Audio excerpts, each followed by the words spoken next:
quadros em si já são quadros que vão impactar na tua vida se for numa questão emocional. Uma crise aguda de ansiedade, uma crise aguda de pânico te põe no hospital. Uma fobia social, uma fobia de lugares fechados não te deixa sair de casa. Né? Então, a gente vai tendo uma escala sobre isso, né? Você deixar de dormir por ansiedade vai mexer no teu humor, vai te levar à depressão. Né? Então, o nosso corpo ele é um sistema. Então, dentro disso, dentro desse regulador, ele é algo importante quando se fala na saúde como um todo. Certo. E quais são os gatilhos que desencadeiam a ansiedade? A ansiedade, ela...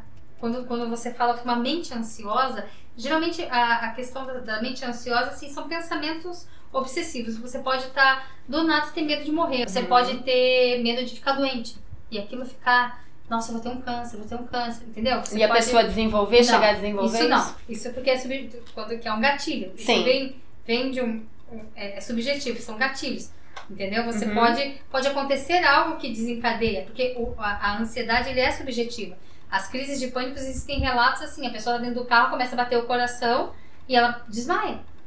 Então, começa, fisiológico, então, assim, não existe uma questão específica para isso. Mas isso, ele começa aos poucos. Geralmente, quando vai chegar nesse aspecto, é porque o teu corpo já sinalizou, já está sinalizando há tempo. Existe uma genética, existe um temperamento, mas que é propício a isso, né? Mas hoje em dia também o nosso meio já é um meio de ansiedade. Já é um meio, já temos vários gatilhos para sermos ansiosos.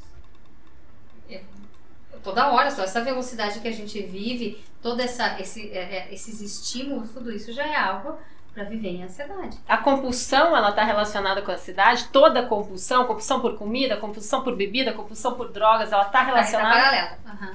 Trabalha paralelo. Isso, para poder suprir, né, aliviar. Ele sempre em quadros de ansiedade e a compulsão pode estar paralela. Você pode dar um exemplo assim? Comida, a compulsão alimentar. É uma delas. Aí a pessoa transfere para...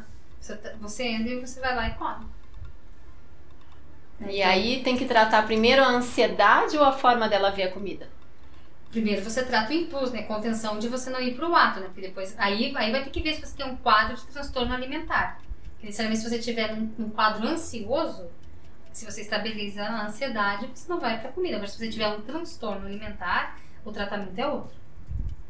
É diferente. Se você tem uma dependência, é outra coisa. Agora, se você tiver num quadro ansiolítico, você pode ter uma compulsão alimentar. Agora, você pode não conseguir dormir.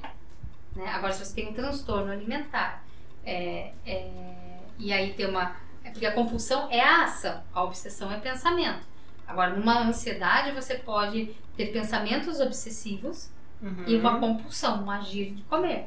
Se você estabelece, tende a diminuir tanto os pensamentos como o agir. Agora, se você tem um transtorno obsessivo, que é uma outra coisa, a metodologia é outra coisa. Você tem um transtorno alimentar, você vai ter que ter uma metodologia para trabalhar com o teu transtorno.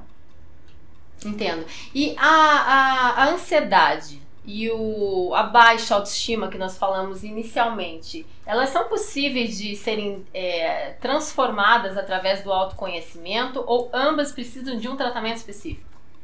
O autoconhecimento é como se fosse uma base de uma casa, mas a ansiedade tem um protocolo, sim, você precisa passar por um processo, porque tem níveis diferentes, né? Sim. A gente está falando daí, e como a questão da autoestima, do nível e de como você se encontra.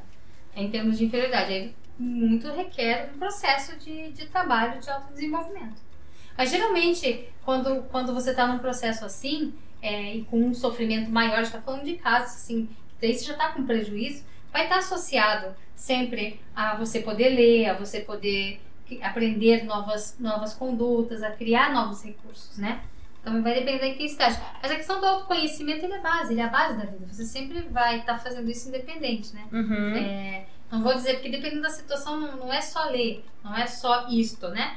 A ansiedade em si, às vezes, precisa realmente ter uma metodologia terapêutica para poder aprender a lidar com quando vem o gatilho e quando vem o processo de ansiedade, né? Vai precisar aprender a respirar, precisar aprender a entrar então, na respiração para baixar, para não entrar no processo ansiolítico, de perder de desmaiar, por exemplo, né? Entendi. Enfim, então, como também da questão de estima, né? De você aprender a treinar o teu amor próprio, né? A conhecer, a criar a tua autocompaixão, né? E aí tem uma metodologia para isso.